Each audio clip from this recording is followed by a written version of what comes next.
Você sabe que a Bíblia profetiza que haverá um exército de 1 milhão de homens vindo do leste, isso fala da China, e que o rio Eufrates secará para que este exército possa passar para Israel. Você sabia que nos últimos anos algo sobrenatural aconteceu e o rio Eufrates secou? Não acredite na minha palavra, vá para casa e pesquise no Google, você verá que inexplicavelmente o rio Eufrates, que sempre fluiu, secou, cumprindo a profecia bíblica. E sobre Ezequiel 38 fala sobre dois países, Gog e Magog. A Bíblia, antes mesmo de existir, profetizou a Rússia. Gog e Magog representam a Rússia e o Irã.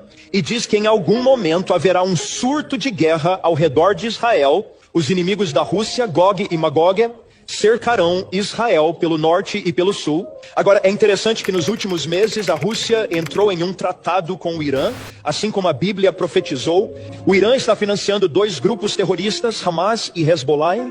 O Hezbollah está no norte de Israel, Hamas está no sul de Israel, agora mesmo. Hamas está tentando convencer o Hezbollah, vamos atacar Israel juntos, temos uma chance agora. Isso seria o cumprimento de Ezequiel 38.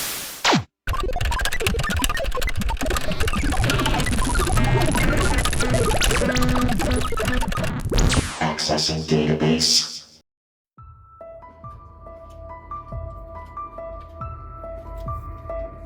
Oi, eu fico há muitos anos completamente impressionado com essa manipulação horrorosa, chega a ser perversa, da Bíblia, do Velho e do Novo Testamento, para fins escatológicos. A palavra escatológico vem do grego, que designa as últimas coisas.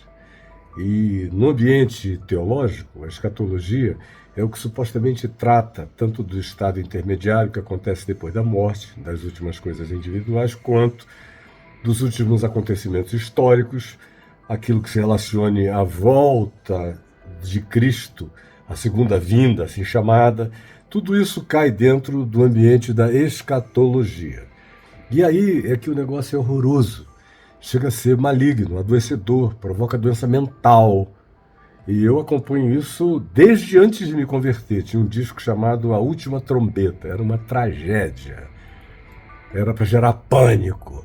Quantas vezes, garoto, eu ouvia as pessoas dizendo tem que tocar A Última Trombeta. Era um long play e cheio de vozes, parecia o Orson Welles, A Invasão dos Mundos, um negócio desse tipo, para gerar medo, para o pessoal se converter. E o pessoal é fraco de cabeça demais, né?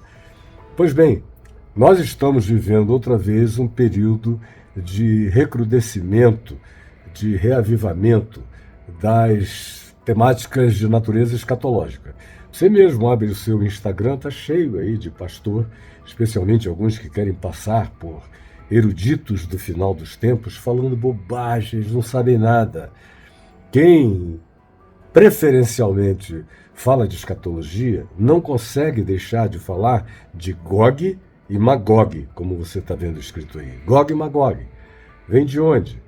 Vem do Gênesis, da genealogia, vem de algumas genealogias do Velho Testamento, você encontra também em 1 Crônicas, mais especialmente do ponto de vista profético, em Ezequiel, que foi um profeta do exílio, quando o povo de Israel foi levado por Nabucodonosor para a Babilônia, depois ficou sob o domínio de babilônios, de medos, de persas, e foi liberto por Ciro o Grande para voltar para sua terra e reconstruir os muros e a cidade de Jerusalém, 500 e poucos anos antes de Cristo.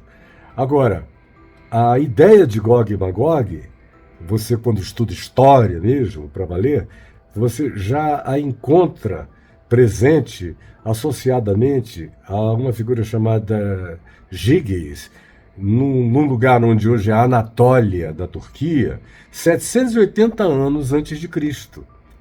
Então, Ezequiel não estava inaugurando exatamente uma era.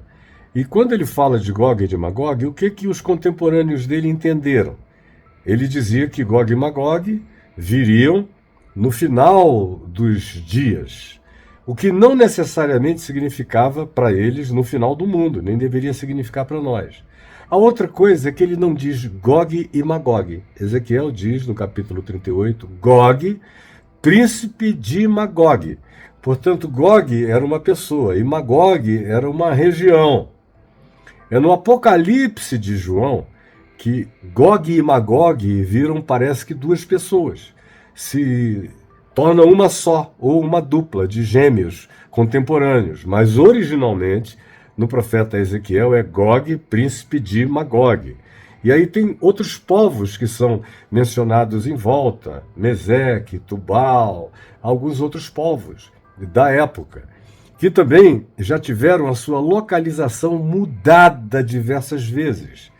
No tempo mais primitivo, se referia, quando se mencionava aqueles povos que você lê em Ezequiel 38, chegaram a incluir a Etiópia, chegaram a incluir o Egito, chegaram a incluir o que hoje é o Sudão. Ou seja, em tempos antigos, antes de Cristo, as designações de nome recaíram sobre populações diferentes, de continentes diferentes. Sempre houve, de algum modo, a presença dos persas. Era onde Ezequiel estava profetizando. Mas até isso teve variações muitas e múltiplas. Nos dias de João, quando ele falou de Gog e Magog no Apocalipse, do João do Apocalipse, que a gente não sabe se é o João o apóstolo, não é uma questão relevante, pois bem, obviamente que ele estava fazendo uma referência arquetípica a Roma. E Gog e Magog, o imperador e o império, se fundiram num só nos dias de Roma. Daí Gog e Magog, não mais Gog, príncipe de Magog, por causa dos dias de João. Num certo sentido, o Apocalipse todo se cumpriu em parte nos dias de João. Não na sua plenitude total, porque, como eu já expliquei trilhões de vezes, várias profecias bíblicas são como uma cebola que você vai tirando as cascas e ela vai crescendo. No caso, vai crescendo para dentro da essência do cumprimento. Agora, o que você aprende estudando a história inteira e essas variações todas, especialmente, por exemplo, na chamada Idade Média, onde houve uma ressurreição de Gog e Magog, e já foi associada ao Vaticano, ao Papa, tudo o que você quiser, Gog e Magog já se tornaram. Você vê como essa mobilidade da aplicação varia de acordo com o interesse geopolítico. E aí foram os americanos que introduziram o conceito de Gog e Magog contemporâneo, por causa da geopolítica americana.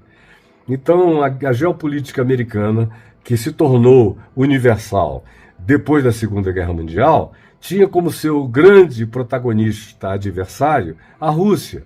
Então, Ross passou a ser, que aparece na mesma profecia de Ezequiel 48, passou a ser interpretada como a Rússia. Magog passou a ser a China. E Gog, que era Gog e Magog, mas deliberaram que Gog seria o anticristo. Como já foi o Papa, como já foi Alexandre o Grande, antes do período cristão, antes de Jesus, já foi muita gente. Já foi até Ciro o Grande, na interpretação de alguns judeus radicais. Já mudou de nome muitas vezes. Agora você que está aí, que não sabe de nada, que caiu de paraquedas, vê os pastores americanos ou brasileiros repetindo essas coisas. E olhem, Jesus está voltando, o rio Eufrates está secando. Você já ouviu essa? Está secando por causa do problema do clima mundial. Você entre aí no Google, faça uma pesquisa sobre cientistas do Irã falando sobre o rio Eufrates.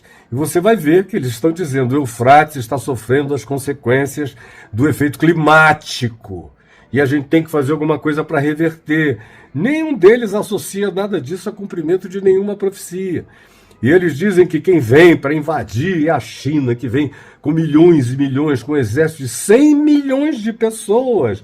Para invadir Israel, não cabem 100 milhões de pessoas em Israel.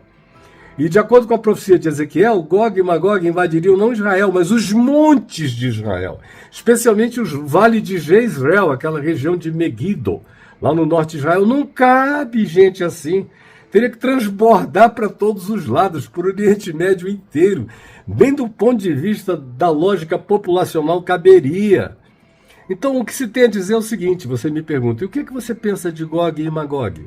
Eu penso que Ezequiel falou uma profecia onde Gog e Magog têm uma espécie de existência arquetípica que ilustram com regularidade periódica as grandes potências, os grandes sistemas, as grandes forças dominadoras que estão presentes no mundo, que já estavam presentes no dia de Ezequiel, que nunca deixaram de estar presentes, que estavam presentes nos dias do apóstolo João ou do João do Apocalipse e que estão presentes no curso da história humana, estarão presentes sempre.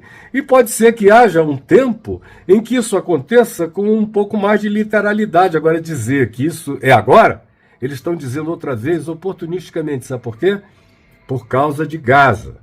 E houve um avivamento dessa fala depois que o presidente do Brasil falou lá na África do Sul sobre uma associação entre o massacre, que é um massacre realmente desproporcional, com a população de Gaza, onde 70% dos mais de 30 mil que já morreram são mulheres e crianças, e de natureza, a meu ver, também desproporcional, associou a Hitler e ao Holocausto, aí cria esse pretexto convulsionado para que se chame, agarre-se em Jesus e queiram puxar Jesus profeticamente para voltar de qualquer modo. Mas Jesus diz, quanto aquele tempo, quanto aquela época, quanto aquela hora, ninguém sabe. Nem o Filho, nem os anjos nos céus, nem criatura nenhuma. Então, por favor, desconfie, porque alguns desses que estão falando as coisas que você está ouvindo aqui no Brasil ou nos Estados Unidos são os mesmos. Aqui no Brasil tem uma pessoa que fala o tempo todo sobre isso, vai nos podcasts.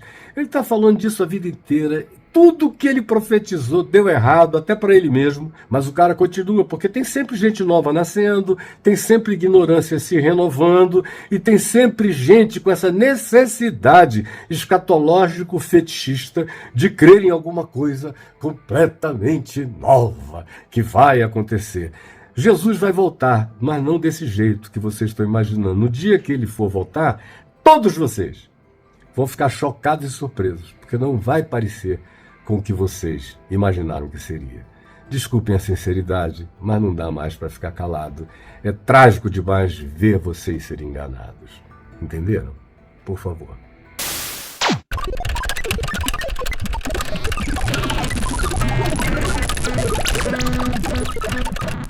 Accessing database.